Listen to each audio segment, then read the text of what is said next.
You are watching The Grio with Marc Lamont Hill.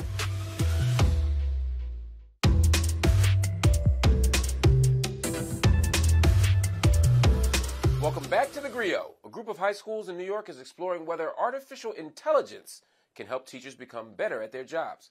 Urban Assembly is working on an AI-powered tool that analyzes videos of teachers giving lessons. Now, the tool will measure things like how often the students and teacher are talking or laughing or even yelling. It'll evaluate how positive and respectful the teacher is, and it will give that information to coaches who will then train the teacher on how they can improve. Now, I think it's safe to say any parent, educator, or school counselor will tell you the pandemic had a significant impact on public education, and the most recent fallout is school absenteeism. All around the country, students have been absent at record rates ever since schools reopened after the pandemic. Now, according to a study by the Associated Press, as well as a professor at Stanford University, the number of chronically absent students is well over 6 million. And the absences were more prevalent, unsurprisingly, among black and brown students for a variety of reasons. But I'm going to introduce you to a man who's making it his mission to combat student absenteeism one door at a time. Joining me now is Dr. David Heiber. He is founder and CEO of Concentric Educational Solutions. That's a black-owned education support system. I want to thank you so much for joining me today, my brother. Talk to me first before we get into the nitty-gritty of this. I'm good, brother. Talk to me about your background. You grew up in a way that in many ways inspired you, I think, to affect and impact the lives of kids, no? Yeah, absolutely. It definitely inspired me, if not influenced me. By the way, happy J5 to all the noobs out there. Belated happy J5. Yes. That also achievement. I should have known. that also definitely influenced me. But I grew up in Wilmington, Delaware, Newcastle, Delaware. Got kicked out of 5 schools, but I had a lot of challenging circumstances that was the story behind getting kicked out of schools. And I didn't have a lot of caring adults, even though I was this quote-unquote track star. And getting kicked out of school, subsequently becoming incarcerated, really shaped me. And when I got out of undergrad, we went into administration in Baltimore City, I knew that I wanted to make sure that students were supported. Wow, that's an important story to tell, and I'll tell you why.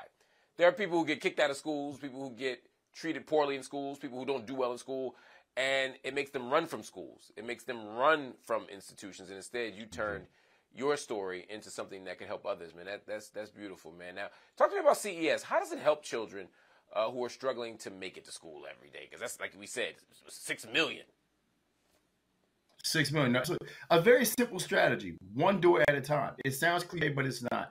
The fact of the matter is no one student situation or no one family situation is the same. And you have to approach it one door, one student at a time, and really understand what the students and the families from their perspective. All too often in education, we speak of our perspective as adults. We have got to understand what they need.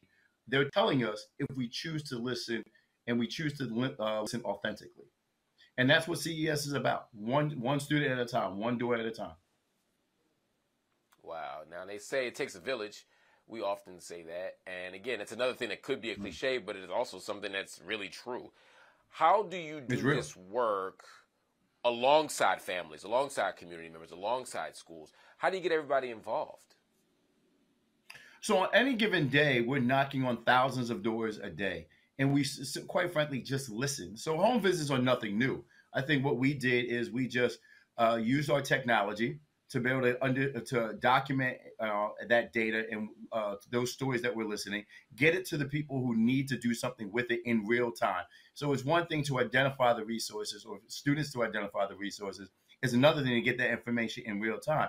And so we have a team of people. And what we did, and this isn't, I don't think anything too innovative, is I went to the communities. I got brothers and sisters from the community who happened to go to college, many of them in fraternities and sororities, who wanted to give back. So they understood the communities in which they're serving. They've been through those challenges. They had empathy, and they had a commitment to give back. And I really have a team.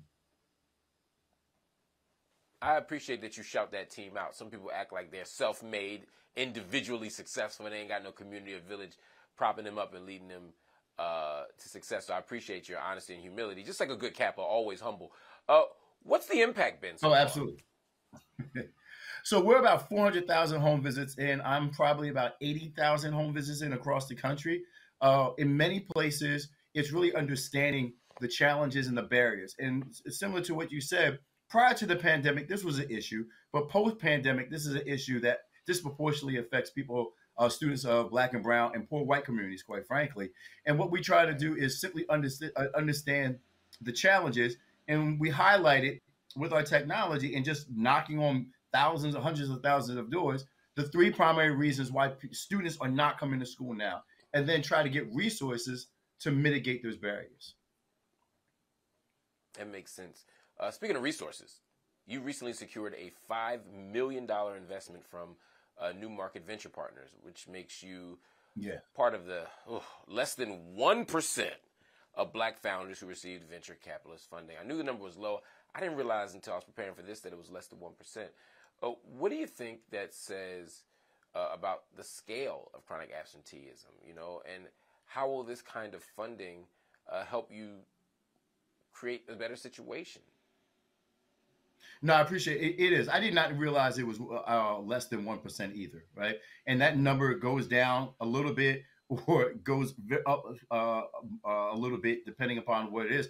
I think what chronic absenteeism is now, and we're making the parallel, is chronic absenteeism is not an educational problem. It's a public health problem. It's literally impacting our public health, our way of life, our public safety. Because these young people, and I was one of them, if you're not engaged in school, you're going to be engaged in something else. And the alternative often is very challenging, if not criminal behavior. And so what the funding has allowed us to do is it allowed me to build the infrastructure, really focus on technology, improve the training that our PSAs get, our professional student advocates. Those are the people on the front lines every single day. In fact, I'm not sure what the weather is like in Philly, but here in Baltimore, it's cold and it's raining. And my team are out doing home visits. Oh, yeah. There's only 3 days a year we don't do home visits, and that's Thanksgiving. That actually leads me to a question, man, because like when it's raining and nasty outside, don't nobody want to go to work, don't nobody want to go to school. I get that, right? But then there are people who never go to work, never go to school. But what are the reasons, the top three reasons maybe that people don't go to school, that chronic absenteeism is prevalent in certain families and households? So what are the reasons? Absolutely. What the data is telling us right now, and this is post-pandemic, so technology was the mitigating barrier of technology was addressed. But right now, the number one factor is students do not feel connected to a caring adult. When you peel back all the different layers and look at the stories that they're telling us, they do not feel connected to an adult, that an adult is checking on them every single day. They need that. They need that support. The number two is they need a better quality education. And then number three is transportation or other family issues. Those are the top three reasons that students are not coming and then staying in school while they become disengaged in the first place. That's so interesting. I imagine school safety was going to be in the top three. I know it's in the top five, but I thought it would be a little bit higher. Like people, don't go to school when it's not safe. But I mean, you're raising some real nuts and bolts issues that speaks to our need, our meaning the country, to invest in communities that are vulnerable, to invest in resources, to invest in infrastructure, to invest in protecting our kids, man. All right, Dr. Heiber, I want to thank you so much for joining us on the Grio. If you want to find out more about the awesome work he's doing with students and families, make sure you check out his website. It's concentriced.org. That's concentriced.org. You can also check out the Instagram page. It's concentric EDS.